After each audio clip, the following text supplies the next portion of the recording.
Srikakulam corporation ఎన్నిక ఇదొక బ్రహ్మ పదార్థంగా తయారైంది. ఒకటి కాదు, రెండు కాదు, ఏకంగా 3 పర్యాయాల నుంచి కూడా ఇక్కడ అసలు ఎన్నికే లేదు.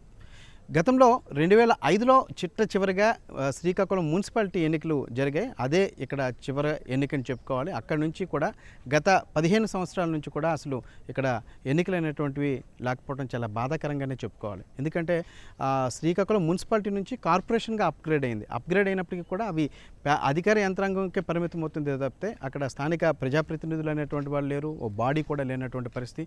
పూర్తిగా అధికారుల పాలనలోనే ఈ యొక్క కార్పొరేషన్ పాలన అనేటువంటిది కొనసాగుతున్నటువంటి పరిస్థితి. ఈ నేపథ్యంలో అన్ని ప్రాంతాలకి కూడా సమన్యాయం జరగటం లేదు, సమంగా అభివృద్ధి జరగటం లేదనేటువంటి విమర్శలు కూడా ఉన్నాయి. ఎందుకంటే ఎక్కడికక్కడ లోకల్గా వాయిస్ రైజ్ చేయడానికి ప్రజాప్రతినిధులు ఉంటే ఆ సమస్యల్ని రైజ్ చేయడానికి కానీ దానికి నిధులు తెచ్చి డెవలప్మెంట్ చేయడానికి కానీ ఒక అవకాశం ఉంటుంది. కానీ అసలు గత 15 ఏళ్ళుగా కూడా అసలు శ్రీకాకుళం కార్పొరేషన్కి ఎన్నికే లేకపోవడంతో ఆ యొక్క లోటైతే స్పష్టంగా జిల్లా కేంద్రం అయినప్పటికీ కూడా స్పష్టంగా ఇక్కడ కనిపిస్తున్నటువంటి పరిస్థితి. ఈ నేపథ్యంలో అటు ప్రజలు కూడా అసంతృప్తిగా ఉన్నారు. అయితే వివిధ కారణాల వల్ల ఈ యొక్క ఎన్నిక అనేటువంటిది జరగకుండా వస్తూ ఉంది. ముఖ్యంగా విలీన గ్రామాల సమస్య ప్రధానంగా చెప్పుకోవచ్చు. ఆ విలీన గ్రామాలను వ్యతిరేకిస్తూ కొంతమంది కోర్టుకు వెళ్ళటం జరిగింది. ఈ నేపథ్యంలోనే ఇది తాత్సారం జరుగుతున్నటువంటి వాదన ఉన్నప్పటికీ కూడా దాని వెనకతల అంటే తెర వెనక ఇంకో రీజన్ కూడా వినిపిస్తుంది. లోకల్ బాడీకి సంబంధించి లోకల్ బాడీ కనుక ఇక్కడ ఉంటే కొంత ఆధిపత్యం వాళ్ళది చలాయించే అవకాశం ఉంటుంది. కాబట్టి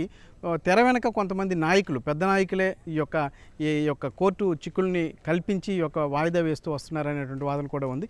ఏదేమైనప్పటికీ కూడా ముఖ్యంగా డెవలప్మెంట్ విషయంలో శ్రీకాకుళం జిల్లా కేంద్రంగా ఉంది.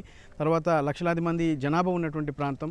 ఈ యొక్క డెవలప్మెంట్ విషయంలో మాత్రం దీని యొక్క లోటు అయితే స్పష్టంగా కనిపిస్తున్నటువంటి పరిస్థితి.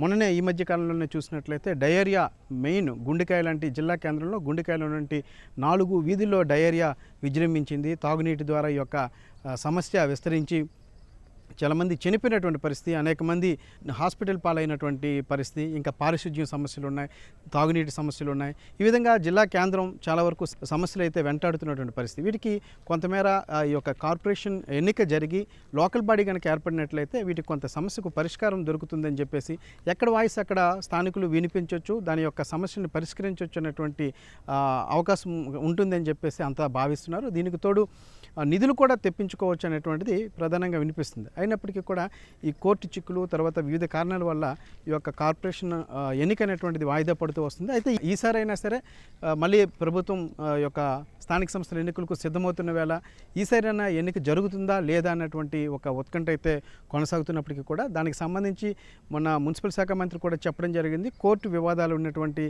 చోట్ల కూడా త్వరగా పరిష్కరించి వాటిలో ఎన్నికలు జరిపిస్తామని చెప్పేసి ఆయన చెప్పడం జరిగింది. దీంతోపాటు లోకల్ పార్టీ అంటే అధికార పార్టీ నాయకులు కూడా చాలా ఆసక్తిగా ఉన్నారు. ఈసారి ఎలాగైనా శ్రీకాకుళం కార్పొరేషన్కి ఎన్నిక జరిపిస్తామని చెప్పేసి కూడా స్థానిక ఎమ్మెల్యే కూడా ఆయన ఈ మధ్య చాలా దగ్గరలో స్పష్టంగా చెప్తున్నటువంటి పరిస్థితి. ఈ నేపథ్యంలో మరి ఈసారైనా ఎన్నిక జరుగుతుందా లేదా అనేటువంటిది అంతా ఆసక్తిగా ఎదురు చూస్తున్నారు. ఎన్నిక జరిగినట్లయితే అన్ని ప్రాంతాలకి సమాన అభివృద్ధి జరుగుతుంది, జిల్లా కేంద్రం మరింత అభివృద్ధి దిశగా ముందుకు వెళ్తుందని చెప్పేసి అంతా భావిస్తున్నటువంటి పరిస్థితి. ఇటు మరికొద్ది రోజుల్లోనే స్థానిక సంస్థలకు సంబంధించి నోటిఫికేషన్ కూడా ఎలక్షన్ కమిషన్ జారీ చేసేందుకు సిద్ధమవుతున్నటువంటి పరిస్థితి. ఈ యొక్క నగారా మోగనున్నటువంటి వేళ ముందుగా మున్సిపాలిటీలకి కార్పొరేషన్లకి ముందుగా ఎన్నికలు జరిపేందుకు కూడా సిద్ధమవుతున్నటువంటి పరిస్థితి. ఈ నేపథ్యంలో మరొకసారి ఈ యొక్క శ్రీకాకుళం కార్పొరేషన్ ఎన్నిక అనేటువంటిది తెర మీదకి వచ్చింది. ఈసారైనా సరే ఎన్నిక జరగాలని చెప్పి అంతా భావిస్తున్నటువంటి పరిస్థితి.